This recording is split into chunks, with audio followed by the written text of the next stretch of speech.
The shooting range.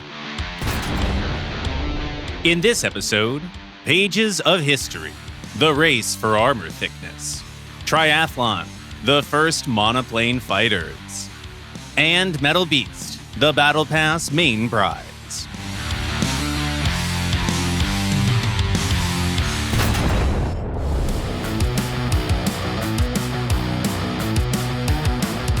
We're right in the middle of the new Battle Pass season, the field testing.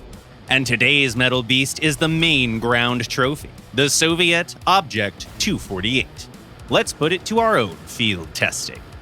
Its main caliber is the 100mm gun with elevation angles between -3 and +18 degrees.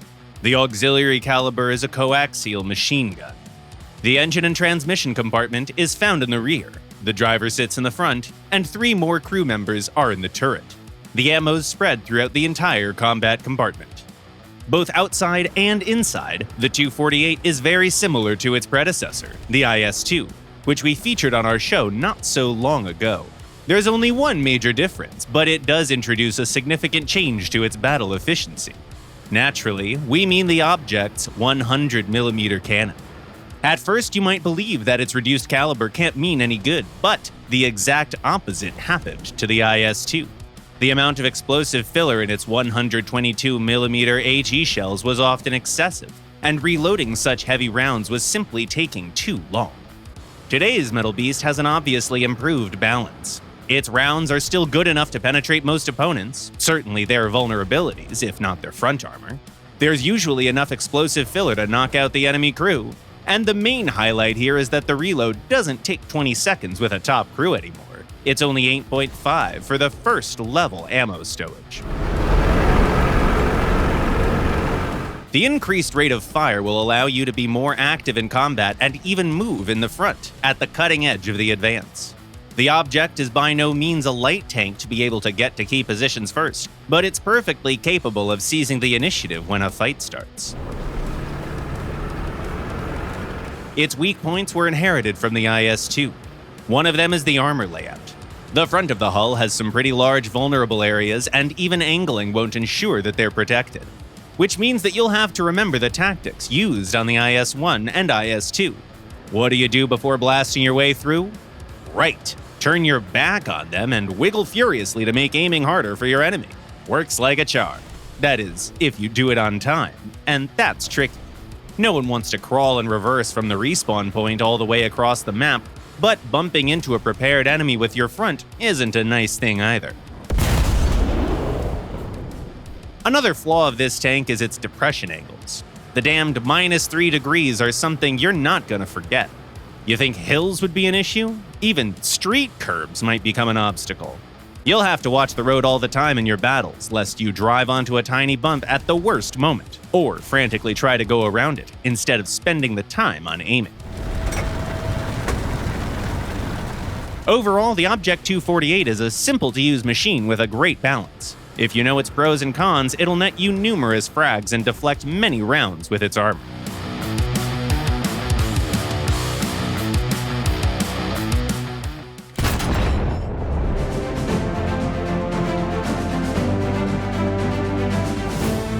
The battle between the armor and the round has long become a trope. That is, nevertheless, based in history. We've recently told you about the engineering thought in the world of rounds. Increasing penetration without bumping the caliber was a non-trivial task. Today we'd like to offer you the opposite point of view and talk about the evolution of tank armor.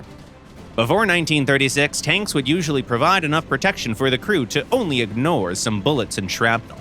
And no one expected more, really. Armor thickness and firepower weren't the major concerns. The main concern was the mere ability to buy or build some armored vehicles. The nations were climbing out of the Great Depression, and the military had to ration its resources. The Spanish Civil War showed they couldn't ignore the armor anymore, since the militaries were stocking up on artillery. Even a light 37mm cannon could handle a tank, and those were multiplying in numbers. That's how the projectile-proof armor era began, bringing along new issues with it. The thickness of armor plates was rapidly increasing, making it harder and harder to cut them. Thick sheets were hard to weld, and tanks imposed special requirements for welding seams. If they couldn't hold a direct hit, the entire hull would simply fall apart under fire. The seam issue was an engineering challenge that led to a paradigm shift. Tanks with sophisticated designs were significantly simplified and lost their complicated shapes. Of course, there was another reason for this: war. War demanded quick and simple production lines. For instance, the Panzer III had its rear armor composed of 5 armor plates, while the Panther only had a single one. The G model received reworked track shoulders to make the hull simpler, while Model F had a similar change introduced to its turret as well. Without a doubt, it's great to polish the details, but here's the main issue. How do you improve tank defenses without making the machine heavier? In only a few years, the engineers ran into the practical mass limit of 60 to 70 tons. No heavier machine could realistically be used, so something new had to be invented. Now, what makes armor heavy? Naturally, it's the armor plate's area and thickness. The engineers tried to increase the latter as much as they could, but the former could be decreased. For instance, you could make the front plate narrower than the hull width. The Japanese designers loved this trick, and you can also spot it on the German Ferdinand and the Soviet IS tanks. Since the frontal armor is the thickest one, its area needs to be reduced first. The width of the hull is defined by the turret ring, which means that you can try to reduce the height. The Soviet engineers were the ones who achieved remarkable progress with this. The T-44 prototype hull was so low that the driver needed a special raised cast hatch with a vision flap. The side armor has a much bigger area compared to the front, so the idea of keeping it full strength was quickly discarded due to it making the tanks too heavy. Even thinner sides turned out to be too massive, however, so the engineers came up with a complex-shaped bottom to reduce the height of the side plates. Lots of vehicles use this: the IS-3, the T-54, the M-46, and the Leopard 2. Similar ideas were used in designing many turrets. The engineers attempted to reduce the area of the thickest front armor and increase the volume by elongating the shape. Take a look at, say, the King Tiger, the Conqueror, and the M103. Still, no matter how hard the engineers tried, they drove into a dead end by the 1950s. The newest high-explosive rounds could easily handle even the heaviest tanks, so there was no point in trying to push the thickness any further. This was the beginning of a new era, an era of composite armor and active protection systems. But that's a story for another time.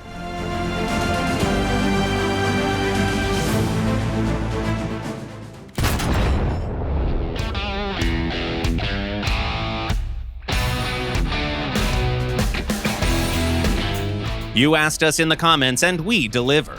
Today's triathlon will have early monoplane fighters.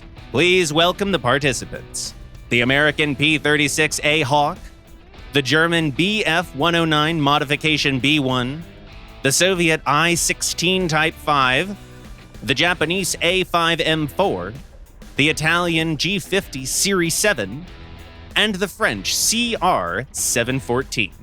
All of our fighters will come fully upgraded and with a minimal amount of fuel. As usual, we'll start with a race. The contestants line up at the start, get ready, and go! Roaring engines mark the start of the race, and after a couple hundred meters, everyone's taken off. The Japanese fighter leads at first, but it's soon overtaken by the American plane, then the Soviet one, and soon the rest of the competition. Meanwhile, the French plane that failed to get a lead at the start seems to be gaining ground. Almost hugging the water surface, it overtakes the Japanese and the Italian planes, then the Messerschmitt and the I-16, and gets to second place. The American plane finishes first, and with a huge lead. The second stage will test the contestants' ground attack capabilities. Their armament is pretty weak, of course, but it's still enough for the battle rating. We'll take a couple light tanks for targets, say, yes, the British Tetrarchs. The G50 shows the best performance here. It makes a few precise drops to knock out the first target and uses its 2 large caliber MGs to saw through the second one in a dive. The American pilot needs a little more time.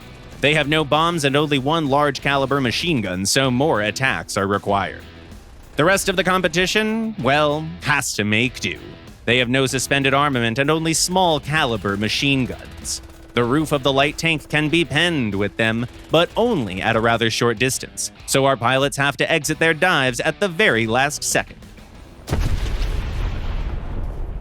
Finally, Stage 3, the most important one of all. Our contestants will have to intercept a Swedish bomber and fend off the fighter escorting it. The American machine approaches the target and sends it to the ground, firing its 3 MGs. The escorting fighter clearly didn't like this, but the P-36 pilot is in no rush to engage in a dogfight. They go up to a safe range, turn back, and finish the raid with a frontal attack.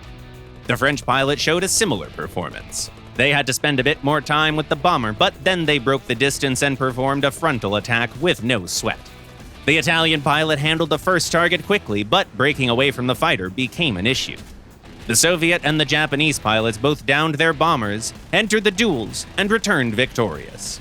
The German pilot had the roughest fight. They had to spend some time spraying the first target trying to knock it down, then slowly increased the range, breaking away from the more maneuverable fighter, only to finally turn back and finish with a frontal attack.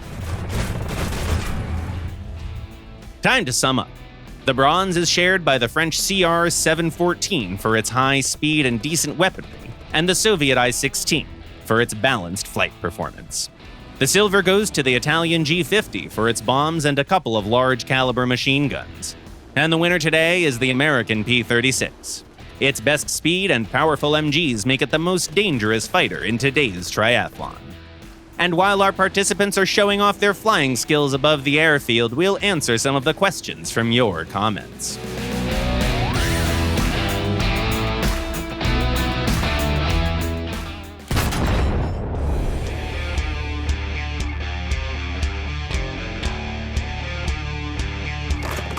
The first question was sent by a player called Alexandro Doni.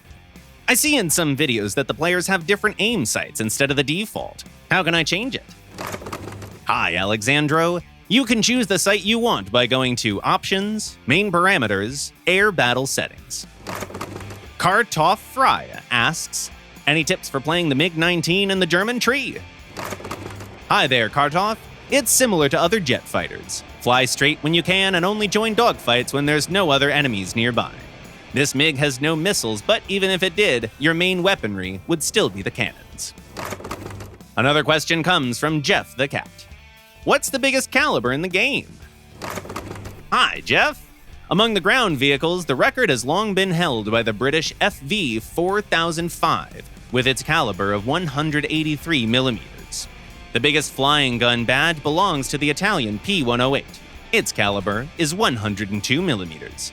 Now, the biggest naval guns, and actually the biggest guns overall in the game, are found on the Hood and Bayern battleships, 380 millimeters. Jesse Henke writes, it's a turbofan, not a turbojet. Hi, Jesse.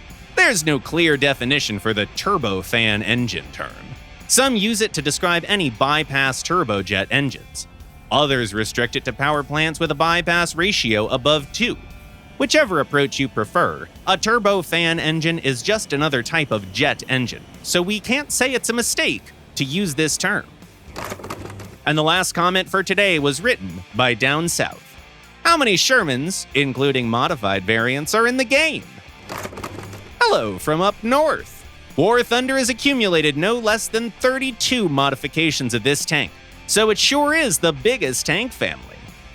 That's it for today. You've been watching The Shooting Range by Gaijin Entertainment, and the next episode will premiere the following Sunday at 4 p.m. GMT or noon Eastern Time. Subscribe and click the bell if you don't want to miss our next videos. Don't forget to feed your cat while earning your Battle Pass awards. Leave a like, share your thoughts and comments, and see you next week.